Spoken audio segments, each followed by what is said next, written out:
श्री आदिनाथ भगवान की भक्ति करके ऐतिहासिक करिश्मा दिखाया है। वो ऐतिहासिक करिश्मा क्या है?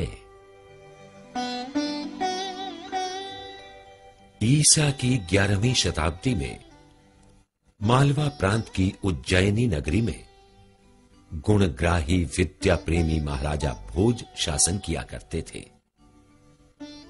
महाराजा भोज की राजसभा में कवि रत्न कालिदास और ब्राह्मण विद्वान वर रुचि उच्च कोटि के विद्वान सभासद थे। एक दिन नगर सेठ सुदत्त जी अपने प्रिय सुपुत्र मनोहर को साथ लेकर राजसभा में पधारे। महाराजा भोज ने उनका सहर्ष स्वागत किया। बालक के आकर्षक बुद्धि कौशल से प्रभावित होकर महाराज ने प्रश्न किया, सेठ जी, आपका यह बालक क्या अध्ययन कर रहा है? सेठ जी ने उत्तर दिया कि महाराज, अभी इसका विद्यारंभ ही है। इसने केवल सयाद्वाद विद्या पारंगत महाकवि श्री धनंजय द्वारा रचित नाम माला के श्लोक ही कंठस्थ किए हैं। विचारशील राजा भोज बोले, वास्तव में महाकवि धनंजय जैसे विद्वानों से ही हमारी नगरी धन्य है। वे संस्कृत साहित्य की अलौकिक निधि हैं। इन जैसे विद्वान ही हमारे संस्कृत साहित्य के प्रचार एवं प्रसार कार्यक्रम को सफलीभूत कर सकेंगे। कालिदास सभा में उपस्थित थे। उनका जैन धर्मावलंबियों से तो स्वाभाविक द्वेष था ही, किंतु महाकवि धनंजय जी से तो और भी विशेष द्वेष था।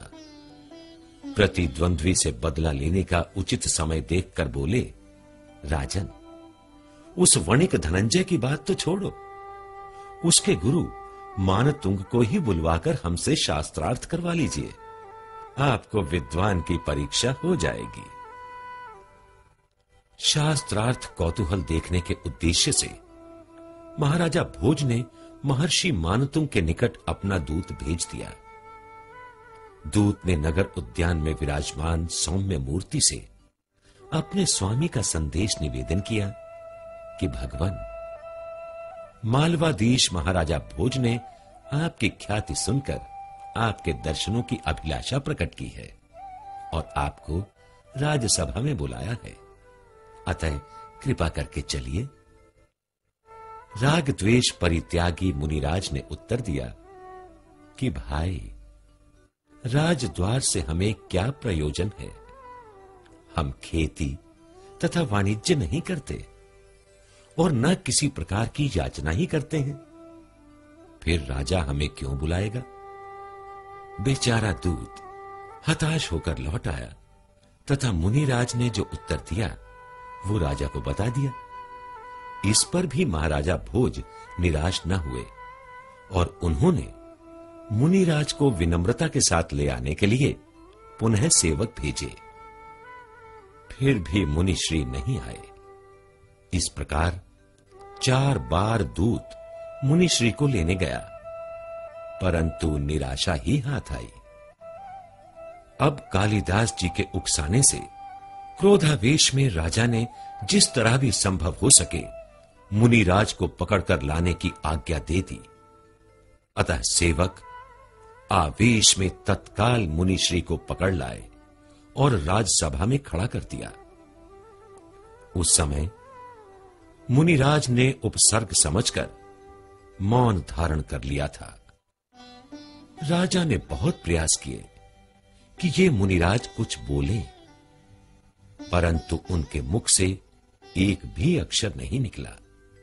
तब कालिदास तथा अन्य विद्वेषी लोग बोले कि महाराज, ये महामूर्ख कर्नाटक देश से निकाला हुआ यहां आकर रह रहा है और ये राजसभा एवं विद्वत परिषद को देखकर भयभीत हो रहा है। इस पर बहुत से श्रद्धालुओं ने मुनिश्री से विनीत भाव से निवेदन किया कि आप संत हैं, महाविद्वान हैं। इस समय आपको कुछ धर्मोपदेश देना चाहिए। परंतु वे धीर वीर मुनिराज सुमेरु की तरह निष्कंप हो गए।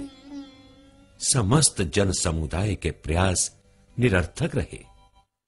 इस पर राजा भोज ने क्रोधावेश में आकर आदेश दिया कि इनको मजबूत लोहे की सांकलों से बांधकर 48 कोठरियों के भीतर बंदी गृह में बंदी बनाकर मजबूत ताले लगा दिए जाएं तथा पहरेदार भी बिठा दिए जाएं।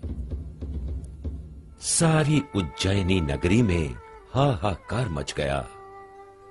मानतुंगाचार्य लगातार 3 दिन और रात अर्थात 75 घंटे बंदी गृह में कायोत्सर्ग मुद्रा में ध्यानस्थ हो गए। चौथे दिवस उन्होंने 48 काव्य रूप भक्तामर स्तोत्र, जो रिद्धि मंत्र आदि से गर्भित थे, उनकी रचना करके अपने अंतर ध्यान से हृदय कमल पर विराजे श्री आदिनाथ जिनेन्द्र की स्तुति की। ज्यों ही स्तोत्र पूर्ण हुआ, त्यों ही हथकड़ी, बेड़ी और समस्त ताले टूट गए और खट खट बंदी गृह के पट खुल गए।